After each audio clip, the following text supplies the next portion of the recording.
We'll come back to order. The next item is item number 6, leak adjustment discussion on Harborview Townhomes HOA. I know we've gone through this quite a bit before. We did pass an ordinance relative to this. With our discussions with staff and with our legal, and John's here tonight to answer some questions for us. It's been requested we discuss this issue and determine some potential board action relative to this. So I'm going to let Jack start off with this and offer some concerns that we have and that our city attorney has as well. So Jack, I'll turn that over to you. Thank you. Packet page 9, packet page 10 are the pages for this section in particular. We went ahead and presented a May 31 to 11/14 bill cycle associated with this account, so you can see when the 122.99 came on, and the payments as they occurred as we moved through this process. And then page 10 is the policy that was adopted on October 3rd. That policy gives in section A2 there, the Board of Aldermen may consider approving a leak adjustment under those conditions. So puts 100% of the authority, responsibility on you all.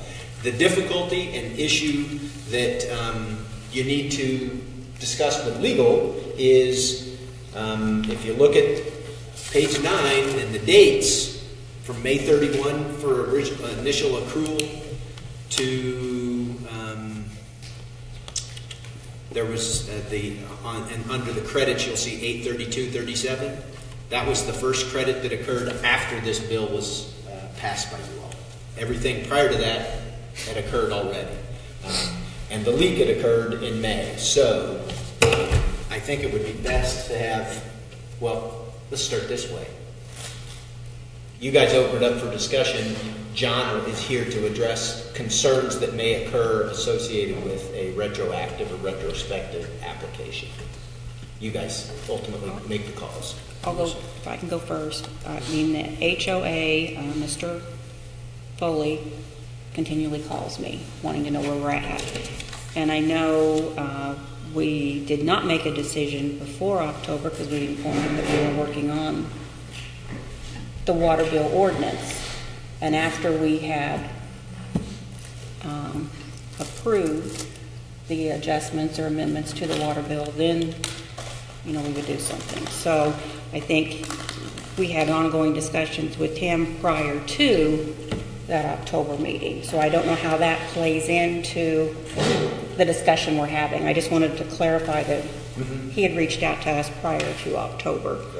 And I told him, I don't know, but we'll try to come up with something, a decision for you. And he reached out to me again probably last week because they were getting ready as the HOA to prepare their budget for the 2018 year. So he would just like to know before the end of the year if anything was going to be done. So that's just why I asked to be put back on. If you remember, part of our discussion was about how do we handle when these things occur. We had a discussion, and I believe it was a general consensus of the board that we determined that we need to have a policy first before we can act on that. So we passed the ordinance on October 3rd. Says we now have an ordinance. A concern that was raised by John, our legal counsel, is the fact that the ordinance was adopted by the board on October 3rd. And this would mean that if there is some sort of action relative to Harborview, that would be a retroactive concern there. And John, would you take a couple of minutes and explain some of your concerns from a legal standpoint? I've got a couple of just kind of a general statement. We passed an ordinance. Will you come up so they can hear you on the? I think we got an open seat. Use my seat, please. When we pass an ordinance or a statute or something like that, it's prospective in nature. So everybody knows what the rules are and we abide by the rules and so forth. So generally when I review this issue, you have to put that overall framework on it. Also, in Missouri we have some constitutional parameters in what we can do and can't do with regard to city assets and so forth. And now, so both of those would, to me, say we look at this and we look at things prospectively after we pass an ordinance and you deal with it in that manner of fashion. I would say this: if you choose to go forward and apply the ordinance to this particular account, I might suggest that we do that pursuant to maybe I've been sitting here kind of brainstorming how to approach this issue should you decide to go forward with, and that's entirely up to you. I have some concerns, obviously, and I'm going to express those. If we go forward with this, or you choose to go forward with this, I think it would be a good idea to reach some sort of formal compromise or settlement of this under terms of which the ultimate liability or responsibility is on the person who owns, or the company that owns that. So that if there's ever another determination that whatever we did was inappropriate in some way, it jumps back up and it's still there. So I could put something together should you choose to apply this retroactively with the issues that I've raised for you. So those are the concerns that I had. Normally when you pass an ordinance, you expect it to be prospective in nature. Even when you pass a change in your planning and zoning, we have an automatic grandfather clause that as long as you don't need new planning and zoning, you apply. You get to stay where you are. So, I mean, all of the ordinances are normally done prospectively in nature. So that's my concern. Some of the, and we have some constitutional issues there as well. But if you decide to go forward, I would ask that you do so and allow us to craft some language that makes clear that if there is a determination later that there was no authority to do something, it ultimately is back on them. So I would simply ask for that qualification. I've been sitting here trying to figure out a way to at least go forward should you choose to do that.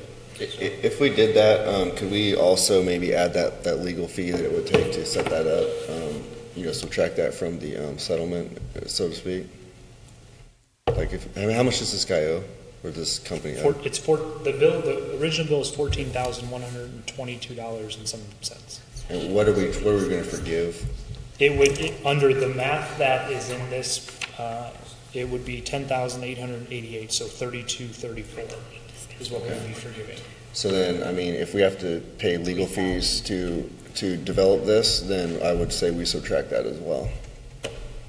That would be my. So you're saying they would owe the $10,888 plus whatever legal fees were incurring to draw up the contract? Correct. Which, in my opinion, I mean, they've already paid about $5,000 toward that bill, so the remaining balance is only about $10,000. We've had, in the last 2 years, 2 other people that have had situations like this.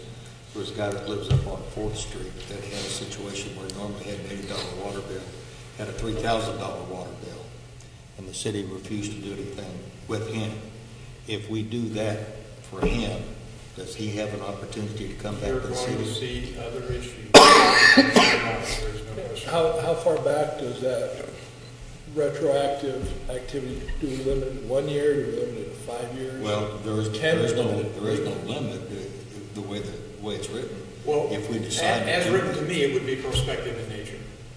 Meaning So, only any incident anything happening happened on once this. 23rd forward. Right, but if we go back and allow somebody that's done something in May to take advantage of what we did in October, then somebody who last October, his bill jumped from $80 to $3,000, could he then come back and say, look, how come you did that for him, didn't do it for me? And that's where we get into that. It's a slippery slope. Just a clarification, the way this ordinance, the ordinance right now, has nothing to do with forgiving anything on Harborview. It's all going forward. That's correct. So anything that has to do with Harborview is got to be totally separate from this. It's a settlement, as John pointed out. It's something completely apart from this. And what could possibly happen then is that other people who have been affected in the past may also come to the board, and then it would require a separate settlement there, and again. Correct, take yes.